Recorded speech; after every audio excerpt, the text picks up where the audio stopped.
እንድትወዱ አገልጣችኋልና እግዚአብሔር ይርዳችሁ። አሜን በሉ። አንዳንድ ጊዜ መውደድ ስጋዊና መውደድ መንፈሳዊ ለይተን ስለማናውቀው ለይተን የምናውቅበት ክብር ያድለን መድኃኒዓለም። እና ወታደሮቻቸውን ስበው እንዳሁኑ ትወዱኛላችሁ ያሉ። አዎ እንደውን የብሸት ስንት አወጣለሁ ምን አሉ? ስንት? አዎ በእርግጥ በአሁኑ ሰዓት ላይ ሰው እየተሸጠ ነው፣ ኮላሊትም እየተሸጠ ነው፣ ሌላም እንደዛው። እና ሲሉ አንዱ ተነሳና አድርባይ 1000 ብር ያወጣሉ አለ። 1000 ብር ማለት እዚያ ጊዜ 1 ሚሊዮን ማለት ነው። እየሰማችሁ ነው? ዝም ማለት እዚህ አሳሉ። ደግሞ ሁለተኛው ተነሳና 2000 ብር ያወጣሉ አለ። ይሄን አድርባይ ነው። ሶስተኛ ግን ብድግ አለ፣ ያልታሰረ እንደ ቆሎ ተማሪ ያለ ነገር ይመስለኛል። እየሰማችሁ ነው? በኋላ ብድግ አለና ንጉሥ ሆይ ኢትዮጵያን ከውጭ ዓለም በባቡሩ በአውሮፕላኑ በተለያየ ቴክኖሎጂ አገናኝተዋታል፣ እናከብረዋታለን፣ እንወደዋታለን፣ እናገነዋታለን። ብንወደዋትም ብናከብረዋትም ከኢየሱስ ክርስቶስ ግን አይበልጡም። ከማን አይበልጡም? ከማን አይበልጡም? ከኢየሱስ ክርስቶስ አይበልጡም። እናከብረዋታለን፣ እንወደዋታለን። ግን ብንወደዋትም ብናከብረዋትም ከኢየሱስ ክርስቶስ አናበልጠዋትም። ስለዚህ ኢየሱስ ክርስቶስ በስንት ብር ነው የተሸጠው? ንገሩኛ። ኢየሱስ ክርስቶስ በ30 ብር ስለተሸጠ እርስዎ ደግሞ እንደ ሰውነትዎት ዝቅ ብለው 29 ብር ያወጣሉ። ገባችሁ አይደል? ጌታ የተሸጠው ስንት ነው? እሳቸው ስንት አለ? እነሱ ግን ስንት አሏቸው? 1000 እና እነዚህ አድርባዮች ናቸው። ንጉሱ ቅድም መላከ ሰላም ዘውዱ ንጉሴ ነይ በደመና የሚል የቤታችን ምስጋና ሲመሰገን ከመቀመጫቸው ብድግ ብለው ያመሰግኑ ነበር። ንጉሱ ከመቀመጫቸው ብድግ አሉ። ራሳቸውን ስላገኙት ራሳችን እንድናገኘው እግዚአብሔር ይርዳን። አሜን በሉ። ራሳቸውን ስላገኙት ብድግ አሉ። የኔ ዋጋ እሱ ነው። እስኪ ተናገሩ። ምን አሉ? ከጌታዬ እንኳን መብለጥ አልደርስም። ስለዚህ እሱ በ30 ብር ተሽጧል። ትክክል ለልጅ 29 ብርን ያወጣሉ አሉና ሸለሙት ይባላል። ስለዚህ እመቤታችን የጸነሰችው በስንት ዓመቷ ነው? በ15 ዓመቷ ነው። የወለደችው በስንት ዓመቷ ነው? በ16 ዓመቷ ነው። ይህን መነሻ አድርጋ የኢትዮጵያ ኦርቶዶክስ ተዋሕዶ ቤተክርስቲያን እንደ ትርጓሜውም በጥሬ ነገሩን ብንመለከት ጋብቻ በዚህ ነው፣ ወንድ ደግሞ 18 ነው። አሁን ላይ ባለው ህገ መንግስታዊ ያለው እየተናገርኩ ያለው እንደ ሃይማኖት ነው እየተነጋገርን ያለ ነው፣ በስርዓተ ጋብቻ ማለት ነው። እና ቅድስት አርሴማ አሁን በሙሽርነቷ ዘመን የቀረበው ጥያቄ ሳይሆን ሰማዕትነቷን ያመጣው መጀመሪያ ላይ የነበራት ጉዞ ነው። አዎ ከተወለደች ጀምሮ የነበራት ዓላማና ራዕይ አንግባው ትጓዝ የነበረ። እኛ እኮ ልጆቻችን 10 ዓመቱ ናቸው እኮ እንዳይጾሙ ይከሳሉ፣ ይጠቁራሉ ነው የምንለው አይደል? አዎ እንደዚያ ነው የምንለው። እሷ እዚያው አልፋለች። ሃይማኖት ባለበት ጾም አለና ጾም ባለበት ሃይማኖት አዎ ይታወቃል ብላ ጾመኛ ነበረች። ምንድን ነበረች? ጸሎተኛ ነበረች። ጸሎት ማለት ተናግሮ እግዚአብሔር ከእግዚአብሔር ጋር መነጋገር ነውና በጊዜውም ያለ ጊዜውም ከእግዚአብሔር ጋር ትነጋገር ነበር። ምን ማለት ነው? እመኒ ዘትነው ስትተኛ ወመኒ ስትነሳ ስትነሳ ወመኒ ዘትነቅ ስትነቃ ወመኒ ዘትሐውር ስትራመድ ወመኒ ዘትነብር ስትቀመጥ የተሳ ተዘክሮት እግዚአብሔር አምላከከ የእግዚአብሔርን ቃል ከመናገር ይልቁንም ከእግዚአብሔር ጋር ከመነጋገር ወደኋላ አትበል የሚለውን የሙሴን መጽሐፍ ያነበበችና ባነበበችው የምትኖር ወጣት ናት። እስኪ አመስግኑላት እግዚአብሔር። ይችላ ቅዱስ ክርስቶስ ሰምራንና ቅድስት አርሴማን እነ ፌበንን አዎ እነ ልድያን ስናያቸው እዚህ ውስጥ ነው የምናገኛቸው። አዎ ስለዚህ በቅድስት አርሴማ ዕለት ተሰባስበናልና በኢየሱስ ክርስቶስ የዓለም ንጉሥ ሆኖ ሳለ 20 ዓለማትን ፈጥሮ የሚገዛ ሆኖ ሳለ የዘመናት ባለቤት ሆኖ ሳለ ቀን ተቆጥሮለት በ29 ተወለደ። ቀን ተቆጥሮለት በ27 ተሰቀለ። ቀን ተቆጥሮለት በ6 ኢየሱስ እየተባለ ቀን ተቆጥሮለት እነሆ በ29 አዎ ልደቱ በ13 እግዚአብሔር አብ በ28 አማኑኤል እያልን እንቆጥርለታለን። ነገር ግን 365 ቀናት የመድኃኔዓለም የራሱ ናቸው። ክብርና ምስጋና ለስሙ ይሁን። አሁን አጭር ነገር ወደ ርዕስ ልምጣና የማሳያችሁ 5 ነገሮች ናቸው። አንዳንድ ደቂቃ ነው የምናያቸው። የመጀመሪያው ዘመነ መራዊ ነው። መራዊ ማለት ምን ማለት ነው? ሙሽራ ማለት ነው። ሙሽራው ማን ነው? መጀመሪያ እመቤታችን፣ ቀጥሎ መድኃኔዓለም ነው። ከዚያስ ቀጥሎ እናንተም እኔም ሁሉም ሙሽራውን አልፏል። ሙሽራም ነው። አዎ ይሄ ያለንበት ዘመን ዘመነ መራዊ ይባላል። ሙሽራ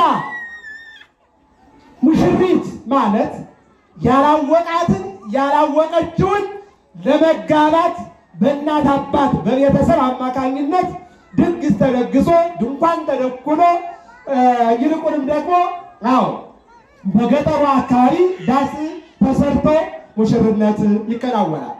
በሙሽርነት ውስጥ የሚያስፈልጉ ነገሮች አሉ። ድግስ ያስፈልጋል፣ ዘመድ ይጠራል፣ ወገን ይጠራል፣ ሚዜ ያስፈልጋል፣ አጃቢ ያስፈልጋል፣ ኢኮኖሚ ያስፈልገዋል። እነዚህ ሁሉ በሙሽራው በአንዲት ሙሽራና በአንድ ሙሽራ አማካኝነት በአንድ ዳስ ውስጥ በአንድ ድንኳን ውስጥ አንድ ይሆናል። ዓላማው ሙሽራይቱንና ሙሽራውን ማገናኘት ነው። ይሄ ነው የኛ ሙሽርነት፣ ይሄ ነው። ከዚህ በላይ መሄድ አልፈልግም።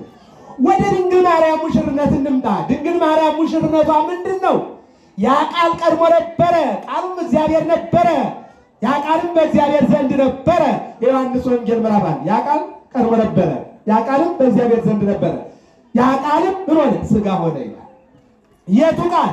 ሳህሉ ለእግዚአብሔር መላ ምድረ ወበቃለ እግዚአብሔር ጸና ሰማያት። መዝሙር 33 ላይ ይህንን ሰማይ በቃሉ ያጸናበት፣ ይህንን መሬት ውሃ ጀርባ የመሰረተበት፣ ይልቁንም ደግሞ 21 ስለ ፍጥረትን ሁኑ ሁኑ ሁኑ እያለ እስመ ውእቱ ይቤው ኮኑ ወውእቱ አዘዘ ወተፈጥሩ፣ እሱም በቃሉ ሁኑ አለ ሁሉም ተፈጠሩ ይልና 21 ስለ ፍጥረት የተፈጠረበት ቃሉ፣ 22ኛው ስለ ፍጥረት እኔና እናንተ የእጁ ስራዎች ነን። የእጁ ስራዎች ነን። ቅዱስ ያሬድ በጥምቀት ድጓ ላይ እንደሚል ቃል እግዚአብሔር አለው። ቀዳሚሁ ቃል ነሣ መሬት አለ ወለሐኮ ለአዳም። ቀዳሚሁ ቃል ምን ማለት ነው? የመጀመሪያው ቃል ማለት ነው። የትኛው ቃል እስኪ ንገሩኝ? የመጀመሪያው ቃል ዓለሙን የፈጠረበት ከአብ የወጣው ቃል።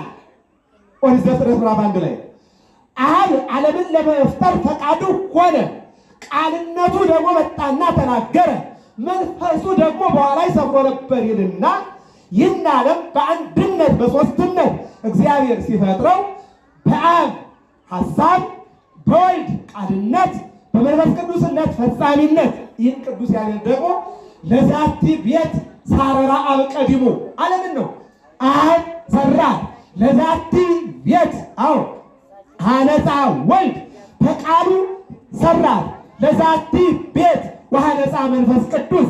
ይህን ዓለም የእግዚአብሔርን ማደሪያ እግዚአብሔር አብ አስቀድሞ በፈቃዱ ሰራ፣ በቃሉ አነጸ፣ በመንፈሱ አከናወነ። ክብርና ምስጋና ለመድኃኔዓለም ይሁን። እኔ ጋር ናቸው አይደል? ይሄ ቃል ነው። ይሄ ቃል ወደ ማን መጣ? ወደ ድንግል ማርያም ማኅፀን። እንዴት ሆኖ? ጸዋርየ ዜና ገብርኤል ዘከተማሁ መስቀል። እነሆ የብርሃን መስቀል የያዘው ቅዱስ ገብርኤል መጋቢት 29 ቀን ወደ ድንግል ማርያም መጣና አሮሲሶ በእዝና ኩሎ ዘለሃኮ ነገራ። ከላከው የሚበልጥ መልእክተኛ ከተላከው የሚበልጥ ንግግር የለምና በጆሮዋ አጠጋ ብሎ ትጸንሻለሽ አላት። ማንን አለችው? ቃልን ትጸንሻለሽ አላት። እስኪ አመስግኗት ድንግል ማርያም። ይሄ ነው ሙሽርነቷ። እሺ አለች። አሁን የምስራች ተሸካሚ ማን ነው? ቅዱስ ገብርኤል። አምላክን ተሸካሚ ማናት? ድንግል ማርያም። ኧረ አመስግኗት እመቤታችን። እሷ ናት። አሁን የድንግል ማርያም ሙሽርነት ስነ ተፈጥሮን ማለት ነው ኬሚስትሪ፣ ባዮሎጂ፣ ፊዚክስ የሚባለውን የዓለሙ ሳይንሱን ዜሮ አድርጋ። ምክንያቱም ወንድና ሴት አንድ ላይ ካልሆኑ ልጅ አይገኝም። እንጨት አይደለም አይጠረብም፣ ድንጋይ አይደለም አይፈለጥም፣ ጭቃ አይደለም አይወረበርም። ልጅ የእግዚአብሔር ስጦታ ነው። ወንድና ሴቶች አንድ ሆነው ዘትፌንዎ ለሕፃን ማቆየም ሲሉ ውስተ ማኅፀነ እሙ ወተጠበልሎ በሰፋድን ረቂቅ ላትናቴዎስ በቅዳሴው ላይ እነሆ ከወንድ ዘር ወደ እናት ማኅፀን ታወርዳለህ። የእናትን ደም ትቀላቅልና በእናት ማህፀን ውስጥ ልጅን ትፈጥራለህ። ክብርና ምስጋና ለመድኃኒዓለም ይሁን። ይሄ ነው ተፈጥሮ። እመቤታችን ግን በቅዱስ ገብርኤል ቃል ሆነላትና አምላክን ጸንሳ አምላክን ወለደች፣ ሙሽራይቱ ሆነች። ክብርና ምስጋና ለስሙ ይሁን። እሳላት ነው። ሌላው የመድኃኒዓለም ሙሽርነት ደግሞ በራሱ ፈቃድ ወደ ድንግል ማርያም ማህፀን ወርዶ ድንግል ማርያም ለኪር ነገሩ እንታች ሀገር እግዚአብሔር በሀገር ሰው ይኖራልና 9 ወር ከ5 ቀን በማህፀኗ መንገሱ። ይልቁንም አንድ ሰው ሙሽርነቱን ሲያከናውን በሬ አርዶ ጠጅ ኮምሮ ጠላ ጥሎ እንደዚያ አድርጎ ደግሶ ነው ሙሽርነቱን ያከናወነው። የኔና የእናንተ አምላክ መድኃኒዓለም የቤተ ክርስቲያን ሙሽራ ግን በቤተልሔም ሲወለድ ልደቱ በአህዮች መካከል በእንስሳት መካከል፣ ልደቱ በመላእክት መካከል፣ ልደቱ በእረኞች መካከል፣ ልደቱ በበረት ሆነ። አማናዊው ሙሽራ መድኃኒዓለም የመጨረሻው ቅድም እንዳልኳቸው አንድ ሙሽራ ፍሪዳ አርዶ አወራርዶ ትልቅ አዳራሽ ተከራይቶ ነው ሰርጉን የሚያከናውነው። የኔና የእናንተ አምላክ ግን ዛሬ ዓርብ ይባላል። ማን ይባላል? 3 አይነት ትርጓሜ አለው። ዓርብ ማለት ያው እንደምታውቁት እሁድ ማለት 1ኛ ቀን ማለት ነው። ሰኑይ ማለት 2ኛ ቀን ማለት ነው። ሰሉስ ማለት 3ኛ ቀን ማለት ነው። ረቡዕ ማለት 4ኛ ቀን ማለት ነው። ሐሙስ ማለት 5ኛ ቀን ማለት። ዓርብ ግን የኛ አይደለም፣ ግሪክኛ ነው። ምንድነው? የመጨረሻው ቀን ማለት ነው። እየሰማችሁ ነው አይደል? የመጨረሻው ቀን የምንድን ነው? ከእሁድ የጀመረው ስነ ፍጥረት 22 የተከናወነ ያለቀው ዛሬ ነው። ሁለተኛው ለእስራኤል መና ሲያወርድላቸው ከእሁድ ጀምሮ ዓርብ ያልቅ ነበረ። ሌላ እሁድ የተጀመረው ሕማማት የምንለው የመከራው ቀን የተጠናቀቀው በመስቀል ዛሬ ዓርብ ላይ ነው ማለት ነው። ስለዚህ እውነተኛው ሙሽራ ዘላለማዊው ሙሽራ መድኃኒዓለም በሬ አርዶ በግ አርዶ ሳይሆን ስጋውን ቆርሶ ደሙን አፍስሶ በቀራንዮ ዓለሙን አድኖ ሙሽርነቱን አጠናቀቀ። አመስግኑት መድኃኒዓለም መራዊ ማለት ነው። ሁለተኛው ቅበላ ማለት ማን አልኳችሁ? ቅበላ። አሁን እናንተ የምትስባት ቅበላ ጾሙን ለመቀበል ነው። አሁን ዛሬ እንደው ዓርብ ሆነ እንጂ ነገ ቅዳሜና እሑድ መቼም ቅርታ ገብታችኋል። ዶሮም አለ ያለበለዚያ የገና ያረዳችሁት በፍሪጅ የተቀመጠ ስጋ ለሱ ነው የምታስቡት አይደል? ቅበላ ግን እሱ አይደለም። እኛ የምናስበው እሱ ነው። እየሰማችሁ ነው አይደል? ቅበላ እሱ አይደለም። የዮሐንስ ወንጌል ምዕራፍ 1 ቁጥር 12 የተነገረው ኃይለ ቃል ምንድን ነው የሚለው? ሀበ እሊያሁ መጻ ወእሊያሁ ሰው ተወክፉ። እስኪ ተናገሩላችሁ። ወደ ወገኖቹ በሉ መጣ፣ ወገኖቹ ግን አልተቀበሉትም። ለተቀበሉት በስሙ ላመኑት ስልጣንን ሰጣቸው። አሁን ርዕሴ እዚህ ጋር ነው ያለችው። ወለለሰ ተወክፉ ወአሞሩ ስልጣን ወደ እግዚአብሔር ይኮኑ ለለ አምኑ በስሙ። የእግዚአብሔር ልጆች ይባሉ ዘንድ ስልጣን ሰጣቸው። ርዕሳችን ይቻላል። ጨረስኩኝ። እየሰማችሁ አይደል? እስኪ ተናገሩ። የእግዚአብሔር ልጆች በሉ ይባሉ ዘንድ ስልጣንን ሰጣቸው። ምንድን ነው ቅበላ ማለት? መድኃኒዓለም ወደዚህ ዓለም መጥቶ ተወለደ። በልደቱ ሰላምን ሰጠ። ተጠመቀ። በጥምቀቱ ልጅነትን አደለ። ተሰቀለ፣ ሞተ። በሞቱ ይቅርታን ሰጠ። እስኪ አመስግኑት ይህንን አምላክ። በሞቱ ይቅርታ። ቅበላ ማለት የመጀመሪያው ምንድን ነው ማለት እስካል ከልደት ጀምሮ አብይ ጾም እስከሚገባበት እስከ እሑድ ያለው ምን ይባላል? ዘመነ አስተርእዮ፣ ዘመነ ልደት፣ ዘመነ ኤጲፋንያ ይባላል። ምንድን ነው?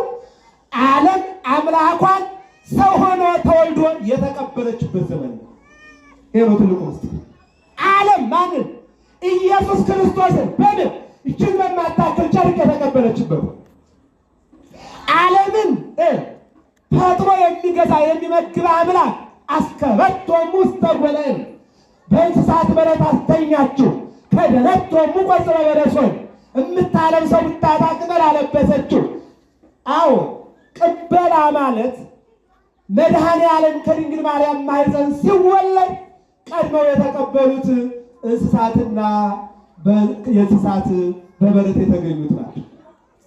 ቀድሞ የተቀበለው አረጋዊ ዮሴፍ ነው። ቀድማ የተቀበለች ቅድስት ሰሎሜ ናት።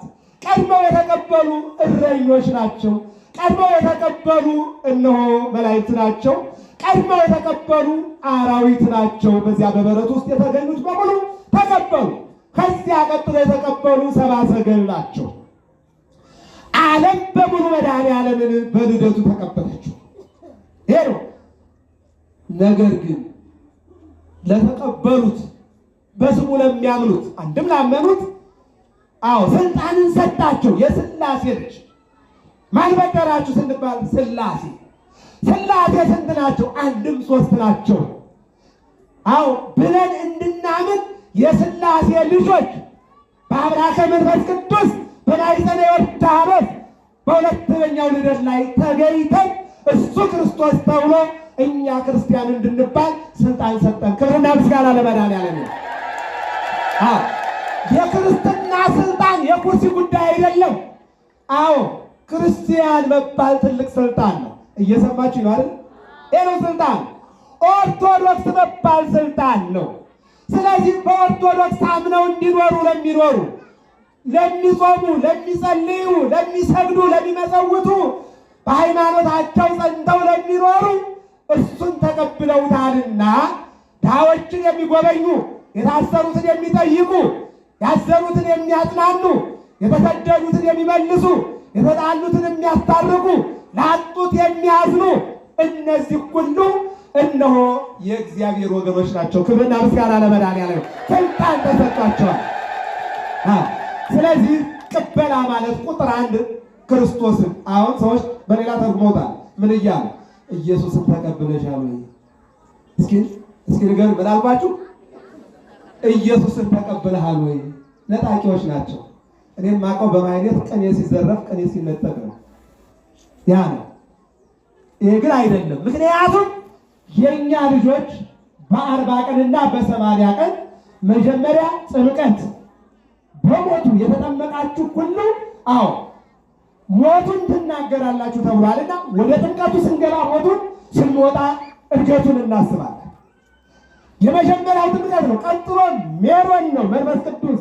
ከዚያ ቀጥሎ ስጋውና ደሙን ተቀብለን ስንወጣ በክርስቶስ ክርስቲያን ፈጽሞ ሕግ አስተራየ ገሃደ። እሱ በ8 ቀኑ ግድረትን፣ በ40 ቀኑ ለገውድ ማለት ነው የካቲት 8 ወደ ቤተ መቅደስ መግባትን የሙሴን የ40 ቀንና የ80 ቀን ሕግ የአብርሃምን የ8 ቀን ቃል ኪዳን ይልቁንም ደግሞ ግዝረትን ኢየሱስ ክርስቶስ በዚህ ዓለም መጥቶ ፈጽሟል። ስለዚህ አሁን ጥምቀት የዓለም ገዥ ነው በክርስትናችን ውስጥ ማለት ነው እና የተጠመቅን ሁሉ በክርስቶስ ክርስቲያን ተብለናልና በ40 ቀንና በ80 ቀን የተጠመቀ ክርስቲያን ክርስቶስን ተቀበለ አይባልም፣ ሊባልም አይችልም። ለቀባሪው ማርዳት ነው የሚሆነው። ስለዚህ የመጀመሪያው ስንጠመቅና ክርስትናን ሕጉን ስናጠናቅቅ ክርስቶስን ተቀብለን በልባችን አሳርፈናል። አመስግኑት መድኃኔዓለም። አንዱ ነው። ሁለተኛው ቅበላ ማለት ጾሙን ለመያዝ ምን እናድርግ ነው። ቅድም ስብከተ ወንጌል ክፍሉ ሲነግሯችሁ ነበር። መሸጥ ይሄ ትሪ ከሆነ ትሪው ሳይታጠብ እንጀራ ቢቀርብ ይመላባል። አንድያው እንደው እየሰማችሁ ነው አይደል? በጣም ምን ብዬ ልግለጥ ነው። እንደዚያ እጁን ሳይታጠብ ትሪ ሳይታጠብ እንደማይበላ ወደ ጾም ለመግባት መታጠብ ግድ ነው። መታጠብ የሻወር ጉዳይ አይደለም። የተጣላ መታረቅ፣ የበደለ መካስ፣ የካደ ማመን፣ የተጠራጠረ መመለስ። ጾም ማለት ሃይማኖትን የምንገልጥበት ትልቅ መሳሪያ።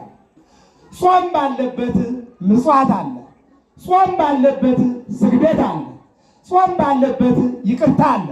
ጾም ባለበት ፍቅርና ሰላም አለ። ጾም ባለበት ርኅራኄና ደግነት አለ። ስለዚህ ጾሙ 3 ክፍል ነው። ስንት ክፍል ነው? የመጀመሪያው ክፍል ጾመ ሙሴ ይባላል። ጾመ ሙሴ ዘዳግም 9:9 ላይ 40 ቀንና 40 ሌሊት ከቆመ ሳይቀመጥ ከተዘረጋ ሳይታጠፍ ውሃን ምግብም ሳያይ ጾሞ ጸልዮ ጽላትንና ሕግን ይዞ ወርዷል። ጾም ያሸልማል። ቀጥሎ እዚሁ ዘወረደ የተባለው የመጀመሪያው 7ቱ ቀን ጾም ከሙሴ ቀጥሎ ሁለተኛ ስም አለው። ጾመ ዕርቃን ይባላል። መስቀሉን ፋርስ ባቢሎን ማርከው በወሰዱ ጊዜ በጾም በጸሎት በስግደት በምጽዋት ሕርቃል የተባለ ንጉሥ አሸንፎ መስቀሉን መልሷልና 40ውን ጾም የጌታን ጾም ለመጾም 7ቱን ጾም ስጋችን ለማሸነፍ አይምሯችን ለማስተካከል ይልቁንም ደግሞ ትልቅ ዝግጅት ለማድረግ የምንጾመው ጾም ነውና ይሄ አንደኛው ክፍል 7 ቀን ይባላል። ስንት ቀን ይባላል? ቀጥሎ ከቅዱስ ጀምሮ እስከ ሆሳዕና ዋዜማ ዓርብ ተጽዕኖ እስከሚባለው ድረስ ያለው 40 ቀን ነው። ስንት ቀን ነው አልኳችሁ?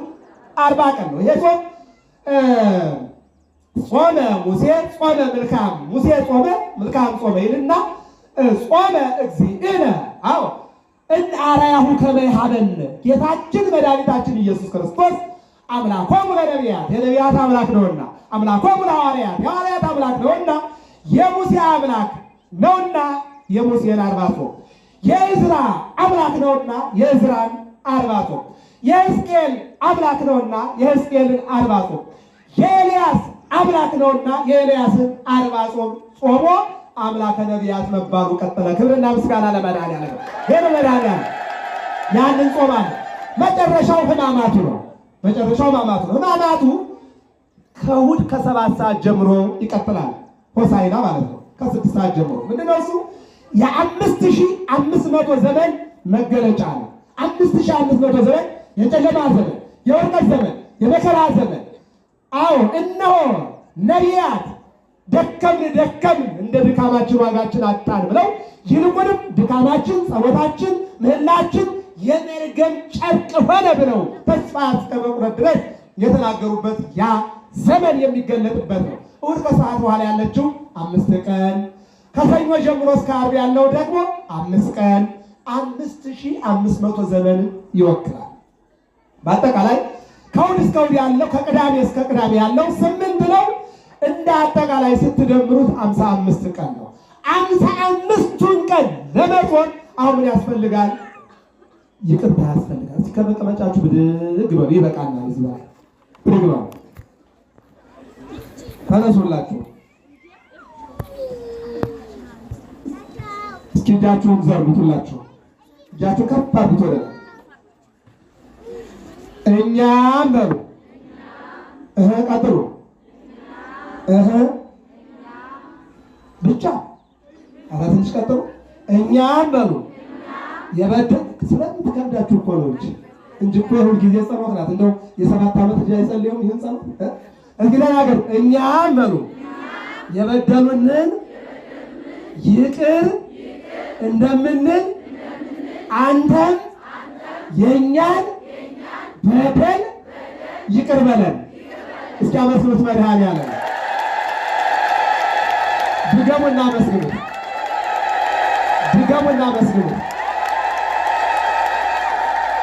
ቀራንዮ ላይ ልውሰዳችሁ። ትምህርቴን ጨርሻለሁ። በመስቀል ላይ የማናይ ወይም ጥጦስ የሚባል እስከ ጥግ ድረስ ኃጢአት የሰራ ነው። ይቅር በለኝ አለው። መስቀል ላይ እኮ ነው፣ ሞት ላይ እኮ ነው። ይቅር ብዬሃለሁ አለ። እሱ እኮ ያለው ምንድን ነው? በመንግስት አስበኝ ነው ያለው። ጌታ ግን ምን አለ? አሁን ይቅር ብዬሃለሁ አለ። እስኪ አመስግኑት ይህንን አምላክ። አሁን ግን ይቅር የተባለው ምን ብሎ ነው? እኔስ የተሰቀልኩት በበደልኩት በደል ነው፣ አንተ ግን ያለ ኃጢአትህ ነውና እኔን ይቅር በለኝ። እውነቱን ስለተናገረ በመስቀል ላይ ይቅር ተባለ በዛሬው ቀን። እስኪ አመስግኑት ይህንን አምላክ። ይቅር በለኝ መድኃኒዓለም። ስለዚህ ቅበላ ማለት ክርስቶስን መቀበል፣ ስጋ ወደሙን የሱስ ስጋና ደም መቀበል፣ ክርስቶስ ያከበራቸውን ማክበር። ቅድስት አርሴማ እነሆ ክርስቶስን በሕይወቷ ገልጠዋለችና በ6 ሁልጊዜ የምናስበው ሰሎሜ የተባለች ናት። ከክርስቶስ ጋር አብራ መከራ ያየች። እንደገና ጻድቅ ዮሴፍ ከድንግል ማርያም ጋር አብሮ መከራ ያየ። ይልቁንም ኢየሱስ ክርስቶስ በዘባነ ድንግል ማርያም ሆኖ ግብፅ ለግብፅ ኢትዮጵያ ለኢትዮጵያ የተንከራተተበት ቀን የምናስበው። ይልቁንም ደግሞ ቀራንዮ ላይ የፈሰሰው እንደምና የተቆረሰውን ስጋ እያየች የክርስቶስ ሙሽራ እንጂ የመሬት ሙሽራ አይደለሁኝም እኔ የንጉሥ ሚስት መሆን አልችልም። አንተ ንጉሥ ነህ፣ የመረጥከውን ማግባት ትችላለህ። እኔ ግን አሮጌ ጨርቅ ለብሼ ጫካ ለጫካ ዋሻ ለዋሻ እንድመንን እንጂ ከንጉሥ ጋር እንድከብር አልተመረጥኩኝም። የኔ አንገት ለሰይፍ ጀርባዬ ለጅራፍ እንጂ ለወርቅ አይመችም ብላ እምቢ አለች። እስኪ አመስግኗት። በእውነት ይችላ ቅድሳት ዜና አለ። ስለዚህ በስሙ ላመኑት ልጆቹ የሆኑ ዘንድ ስልጣንን ሰጣቸው ተብሏልና በስሙ አምነን በሃይማኖታችን ጸንተን እንድንኖር የአምላካችን የዚያን መልካም ፈቃድ ይሁንልን። ጾሙን እንዴት እንጹም ለሚለው ታርቀን እንድንጾም እግዚአብሔር ይርዳን። አሜን በሉ። ይቅርታ አድርገን እንድንጾም እግዚአብሔር ይርዳን። አሜን በሉ። ስንጾም አይናችን ይጹም። ተናገር፣ ተከተሉ። አይናችን ምን ይበል? አይናችን ጆሮአችን አፋችን እጃችን እግራችን ልባችን ቅዱስ ያሬድ ነው። እዝንኒ ይጹም አለ፣ መጥፎ ከመስማት ይጹም አለ። ዓይንን ይጹም አለ፣ መጥፎ ነገር ከማየት ይጹም አለ። እጅ ይጹም አለ፣ የሰው ነገር የሱ ያልሆነውን ከማንሳት ይጹም አለ። እግር ይጹም አለ፣ ወደ ዝሙት ከመጓዝ፣ ወደ ስርቆት ከመጓዝ፣ ወደ ጫት፣ ወደ ስካር ከመጓዝ እግር ይጹም አለ። ልብ መጥፎ ነገርን ከማሰብ በጾም ይከልከላል። አሁን ሁልጊዜ ያድር ማለት አይደለም። ነገር ግን በተለይ በጾም ዓይን ከመጥፎ እይታ፣ ጆሮ ከመጥፎ ድምፅ፣ አንደበት ከመጥፎ ንግግር፣ እጅ ሰው ከመግደል፣ እግር ወደ ጣዖት ከመሄድ፣ ልብ መጥፎ ከማሰብ ይህን ሁሉ ከልክለን እንድንጾም እግዚአብሔር ይርዳን። ይበቃናል። 3 ጊዜ ለእግዚአብሔር መስገድ ይበቃናል። ድገሙት።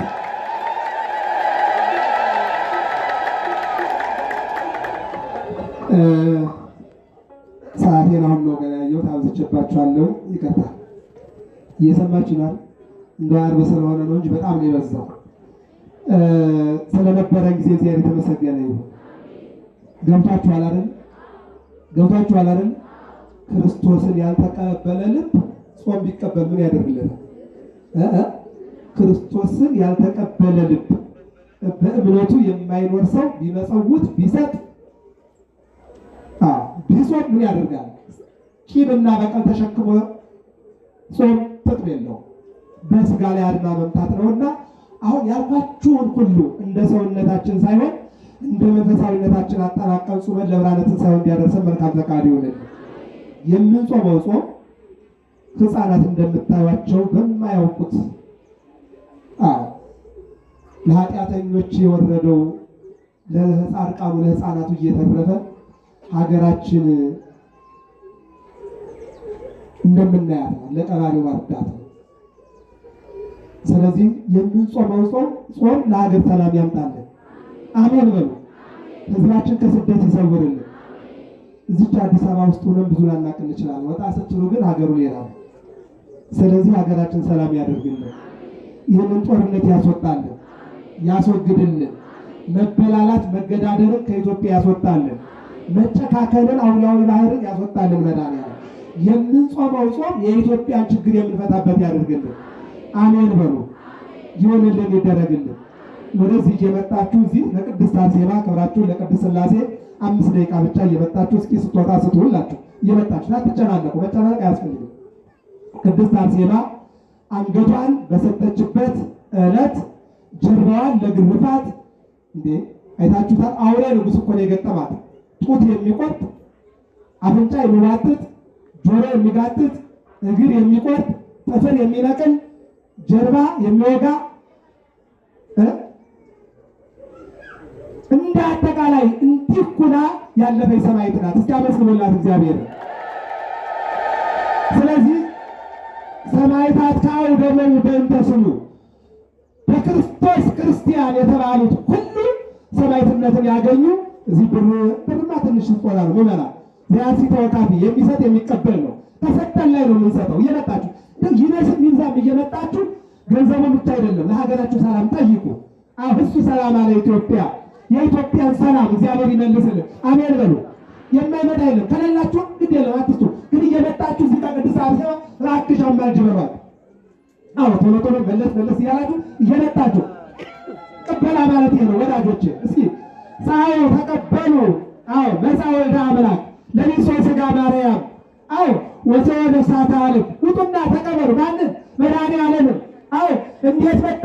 የድንግል ማርያምን ሥጋ ለብሶ አዎ ዓለምን ሊያድን። እስኪ ልበሉና መስሉት ይኮነ ሳዩ ህዝበ ክርስቲያን አዎ እናንተ ክርስቲያኖች ውጡ አለ። መድኃኒዓለምን ተቀበሉ።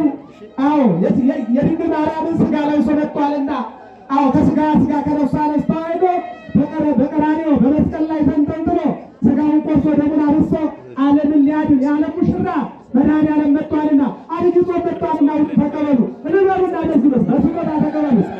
ለሰው አበድሬ ነበር ሰማዕቷ ነገርኳት። ለሰው አበድሬ ነበረ አልሰጥ ላይ ነበረ ለቅድስት አርሴማ ስነግራት ወደ ልቧ ተመልሳ መለሰችልኝ። እንበሉና መስሉላቸው።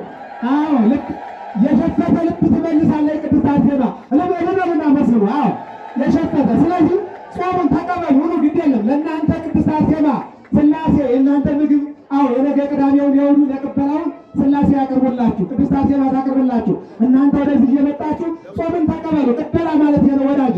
እለበባ መስሉት መድኃኒዓለም ለሥላሴ ኃይለ ሥላሴ ሥላሴ ኃይሌ ናቸው። ዘወነ ሥላሴ ሥላሴ ዘወነ መጠጊያ ናቸው። አዎ በስመ ሥላሴ የቀጠቅጥ ከይሴ በሥላሴ ስም ዲያብሎስን እቀጠቅጠዋለሁ። እስኪ እለበባ ቀጥቅጡ ፍቲ ዲያብሎስን።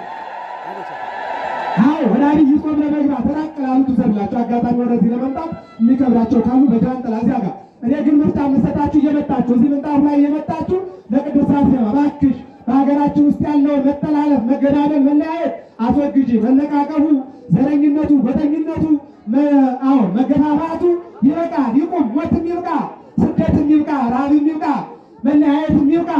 ኢትዮጵያ ለእኛ አይደለም ለሌላ ትበቃለች። ኢትዮጵያ አዎ ለእኛ ለኢትዮጵያውያኖች አይደሉም ለዓለም የምትበቃ ናት። ስለዚህ ሞት ይብቃን፣ ስደት ይብቃን እያላችሁ ለቅድስት አርሴማ ለቅድስት ሥላሴ ተናገሩ። እንበሉና መስሉት። እግዚአብሔር ይሆናል፣ ይደረጋል።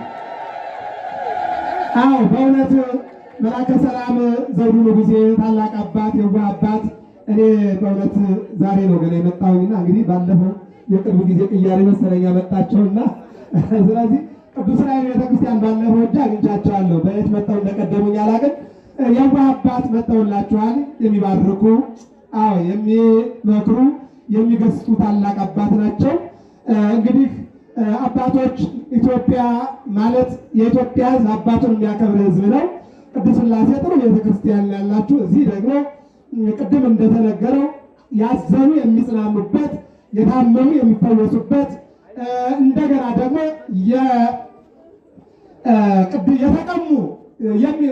የተቀሙት ነገር የሚመለስበት ሆኖ አይተነዋል። ሲያመልኩት እግዚአብሔር ተቀምጣ የተቀማችሁ በዚህ ዘመን እኮ ብር ብቻ አይደለም። አንዳንድ ጊዜ እኮ ትዳርም እየተቀማ ተቸግረናል። እየሰማችሁ ነው አይደል? ትዳር ይቀማሉ፣ ስራ ይቀማሉ፣ ሀብት ይቀማሉ። ምንም አይቀማ ነገር አለ። ስለዚህ የተቀማውን ሁሉ የምትመልስ ቅድስት አርሴማ እስኪ አመስግኑላት ነው። እንደዚያ ነው። አዎ ስራም የሚቀሙ አሉ፣ ሀብትም የሚቀሙ አሉ። እንደገና ደግሞ እንደ ቅድም እንዳየነው ገንዘብ የሚቀሙ አሉ፣ ሞባይል የሚመለትፉ አሉ፣ ቦርሳ የሚመለትፉ አሉ። ስለዚህ ቅድስት አርሴማ ሁሉ እጁን ትይዛለች ማለት ነው። አመስግኑላት እናታችን። አዎ ስለዚህ ይህንን እናድርግና ሁላችሁም ስጦታችሁን ሰጣችሁ። ጃንጥላ እዚህ አካባቢ ላይ እየዞረ ነው። ራቅ ያላችሁ በጃንጥላው ላይ አድርጉ። ምን ይላል? የመጨረሻ ጥቅስ ነው የምጠቅስላችሁ። ሁሉም የዘራውን ነው የሚያጭደው። ሁሉም በሰጠው ልክ ነው የሚሰጠው። በጾም የሚሰጥ